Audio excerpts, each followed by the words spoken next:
Okay. Assalamualaikum. Nama saya Muhammad Hamzan bin Abu Bakar. Nombor pendaftaran saya adalah 13 DKA 20F 2057.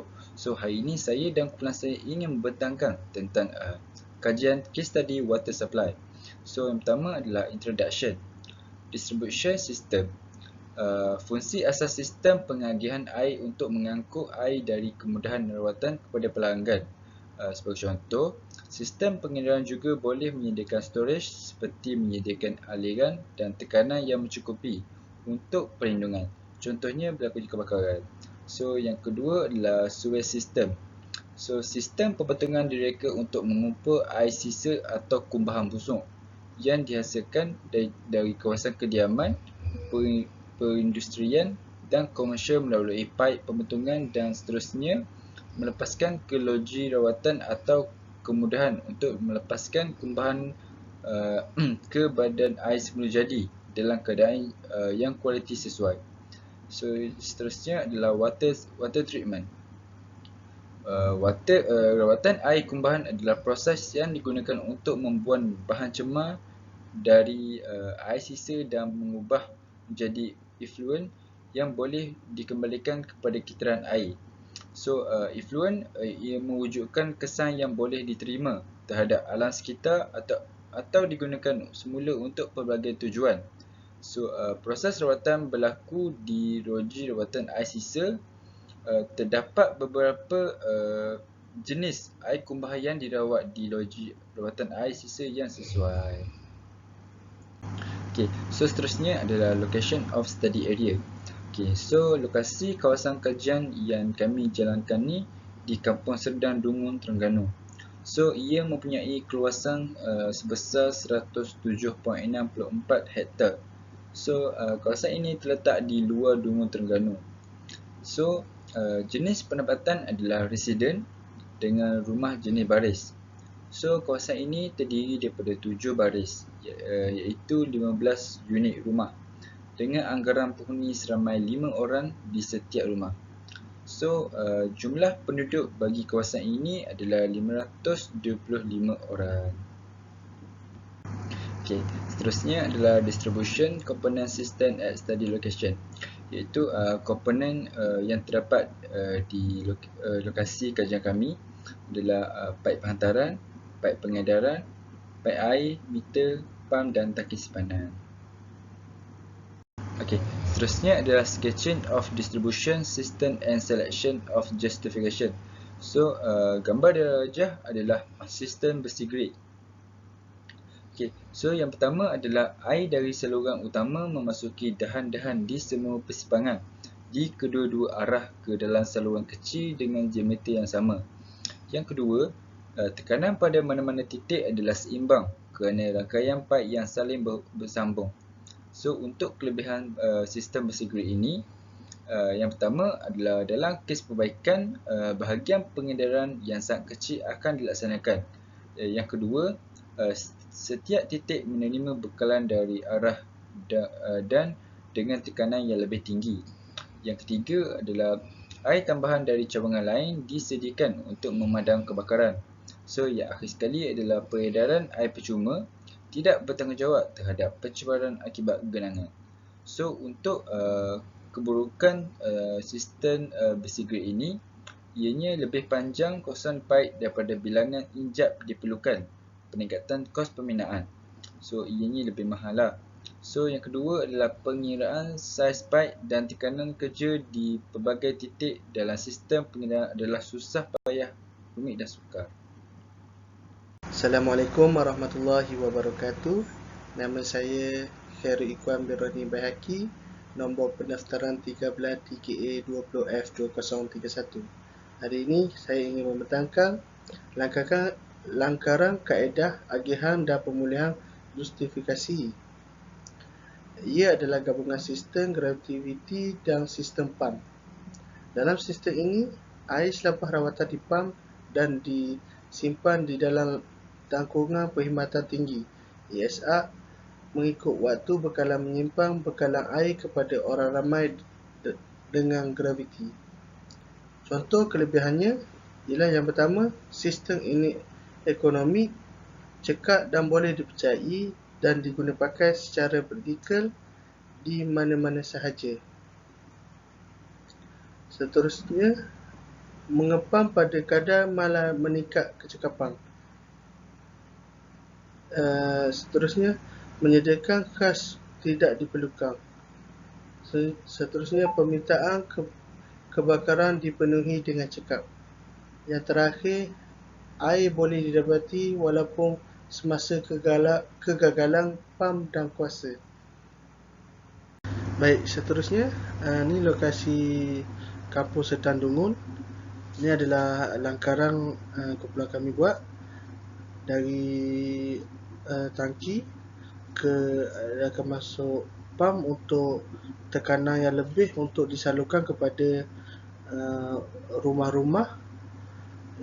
Itu adalah saluran yang menuju ke rumah untuk tujuan pam untuk bagi tekanan yang kuat dihantar ke rumah.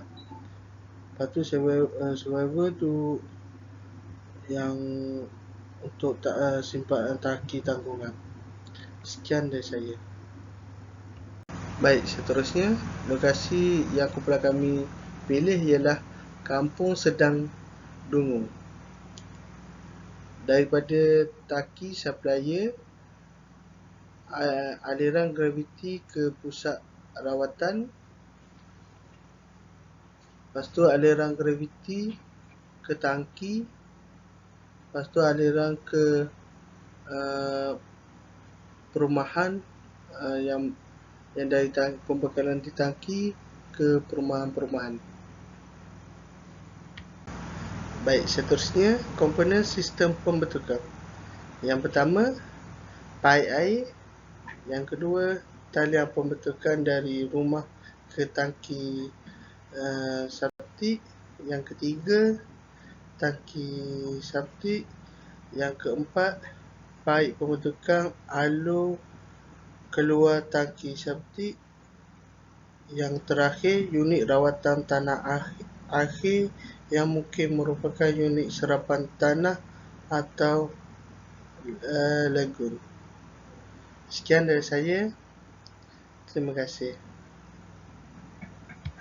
Assalamualaikum warahmatullahi wabarakatuh dan selamat sejahtera. Nama saya Hairil Hazib Idris. Nombor pendaftaran saya adalah 13 DKA 20F 2051. Jadi tempat ataupun lokasi yang kami pilih adalah Kampung Sedang Dungun, Terengganu. Jadi sistem kumbahan yang kami pilih adalah separate sewer system. Jadi kumbahan domestik dan sisa industri dibawa ke salah satu pembentuk, air ribut dan permukaan dibawa dalam satu lagi set pembentuk. Jadi rumah itu akan menyalurkan air kumbahan ke tangki septik yang berada dengan tanah kerana kawasan kediaman individu dengan tangki septik individu. So maksudnya di sini setiap rumah yang berada di lokasi kami ini mempunyai setiap satu rumah itu mempunyai satu tangki septik yang dibina. Okey, jadi yang langkah seterusnya kita kena cari diameter bagi saluran pembentuk kita. Berdasarkan data-data yang telah diberi ini, kita kena cari diameter saluran pembentuk kita menggunakan formula Manning. Jadi yang pertama kita harus mencari total population. Jadi 7 baris. Kita punya baris adalah 7 darab dengan 15. Setiap 7 baris tu ada 15 unit rumah. Setiap satu baris tu ada 15 biji rumah darab dengan 5, iaitu 5 tu adalah purata orang yang ada dalam satu buah rumah. So apabila kita darabkan semua ni, kita akan dapat 525 orang. Itu 525 people ataupun population. So langkah seterusnya adalah kita kena cari total flow rate. Untuk cari total flow rate ni pula, kita kena darabkan 5 untuk setiap isi rumah, setiap orang ada rumah dengan darat dengan populasi kita 525 orang, dan darat dengan kita punya Q kita iaitu kita punya ni air yang diberi 250. Jadi kita akan dapat 656,250 liter per hari. So kita kena convertkan dia kepada meter per second dahulu dengan 656,250 darab 10 kuasa negatif 3 darab dengan 24 darab 60 kita akan dapat Q kita bersamaan dengan 7.595 darab 10 negatif 3 meter per second. So langkah seterusnya kita kena masukkan Manning formula. Formula Manning adalah V sama dengan 1 per N M kuasa 2 per 3 darab punca kuasa I. So kita masukkan dulu dia punya nilai N iaitu 0.014 1 per 0.014 darab dengan D kuasa 2 per 3 darab 0.25 kuasa 2 per 3 darab punca kuasa 1 per 90 iaitu kita punya curved slope. So kita kena masukkan ni, kita kena letakkan tulisan 7.595 darab 10 negatif kuasa 3 bahagi dengan pi di kuasa 2 per 4.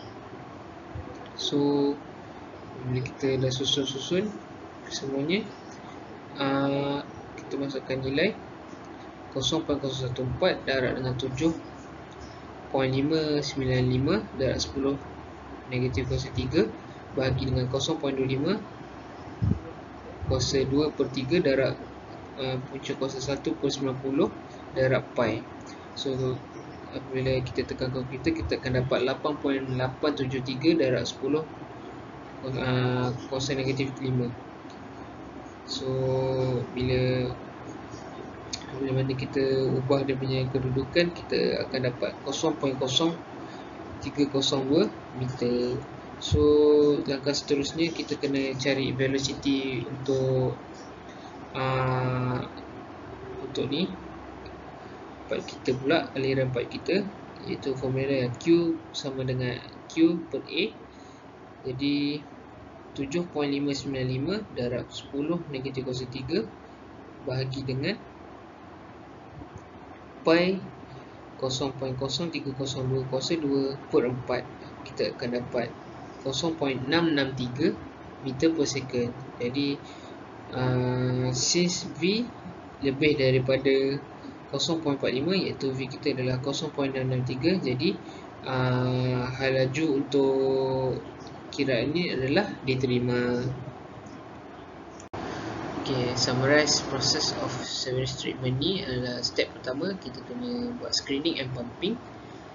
Step kedua kita kena buat grid removal. Step ketiga kita kena lakukan primary setting. Step keempat adalah aeration dan activated sludge.